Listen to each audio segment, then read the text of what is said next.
It's important to know that your self image is the key to all of this. You have to know that you are worthy. You have to feel it. You have to understand it. And that comes from loving yourself.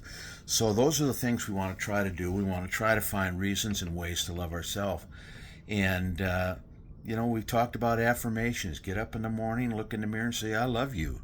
There's the other one, which is I'm sorry. Look in the mirror and say, I'm sorry. Please forgive me. Thank you. I love you. And that's supposed to be very, very powerful affirmation and healing to raise your level. You can do these things at anytime you think about it. And so try to find silence occasionally during the day. Listening, driving without music, especially on a road trip. Boy, taking a long road trip, take some time to not have the music on and just think. Just think about what comes to mind. Talk to yourself, talk to God, and go ahead and just bring up these things and try to clear it out or try to get a new understanding. And that's always a good one. So now the other thing is, so silence is maybe try a little meditation. I'll be the first one to say that I've been finding it difficult to meditate.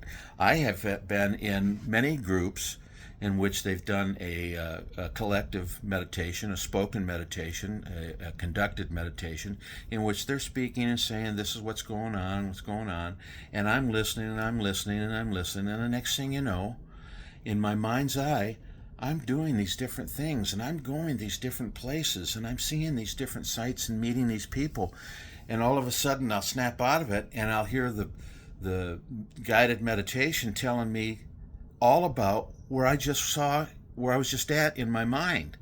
So anyway, that's connecting, that's getting in the right zone, but try to do that on your own. And I have been told to help with meditation is that you've got a lot of things going on in the frontal lobes. You got a lot of what we call monkey mind, just constantly thinking. I'll be watching some videos on YouTube trying to learn something, and all of a sudden I'm thinking about 10 other different things, or I got to stop and look at this, or I got to do that. And then I have to stop and run the video back to, well, what did they just say? Because it's more important to hear what they're saying than it is to be running off with the monkey mind.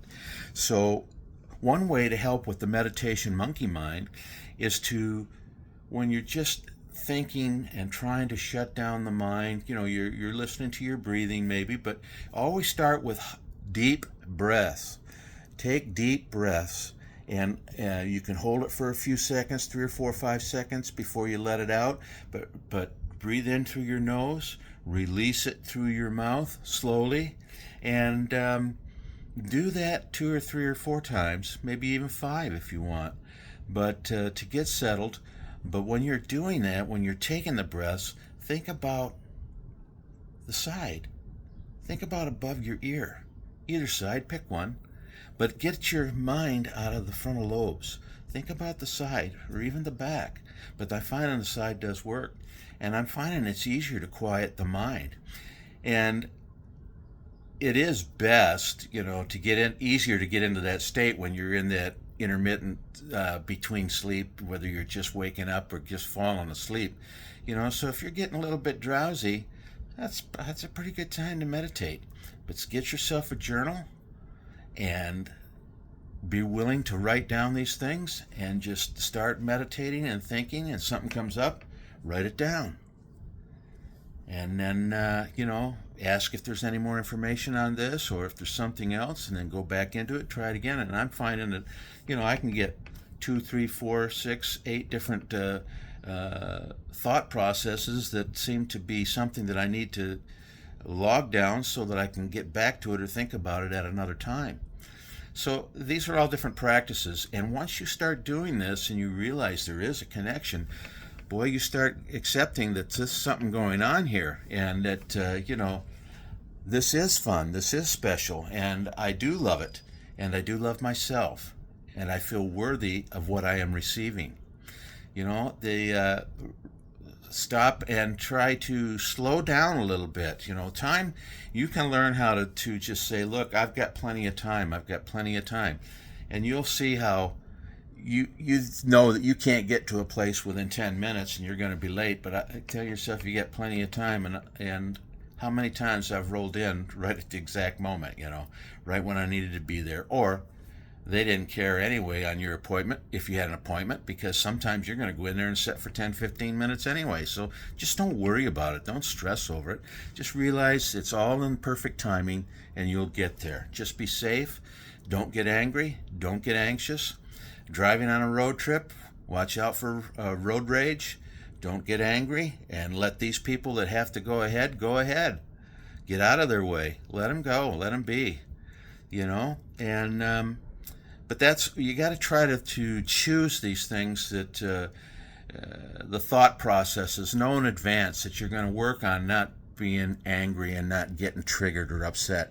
And sometimes, of course, being triggered can be a good thing, but of course you've got to make sure that you're not triggering the anger and going to hurt somebody with the way you talk to them. You've got to be able to get control of that. So practice it. Ask for it. Ask and ye shall receive.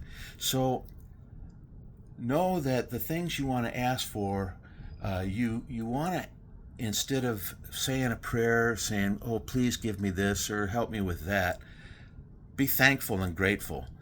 Thank you, God, for allowing me to control my anger. Thank you, God, for letting me see a more diplomatic process, a more a less confrontational way to handle the situation. Dear God, thank you for showing me the way to heal and correct this anger issue. Dear God, please, dear guides, dear Mother, whoever you want to pray to, thank you for being there for me and guiding me to the information that I need to know to help me grow.